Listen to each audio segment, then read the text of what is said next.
The final AI type that we'll look into is the smart AI. It's not a name that exists in the world of artificial intelligence or anything like that. It's just a made-up name that I created for this kind of AI.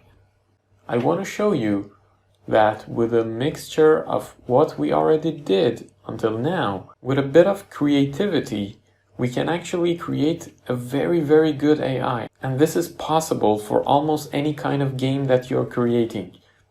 For each game, you have to be creative. You have to test everything. You have to see what works, what doesn't work in your game, tweak the decision time, tweak the numbers as much as you can until you get the result that you want.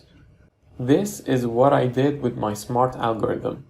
I created a float of chance, and I created a number between 0 and 1, a float number, and with a chance of 40%, I run my random algorithm. So as we saw earlier, our run random algorithm is actually a good algorithm for this kind of AI. So I'll give him a chance of 40% to run each decision time.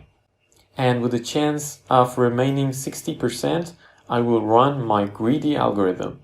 So my run smart algorithm is a mixture of my random and greedy algorithm. Let's see how it works.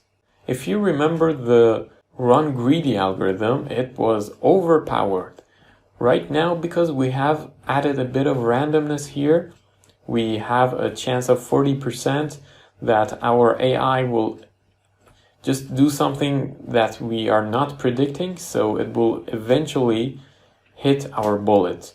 It is still a bit overpowered, but we can of course tweak the numbers.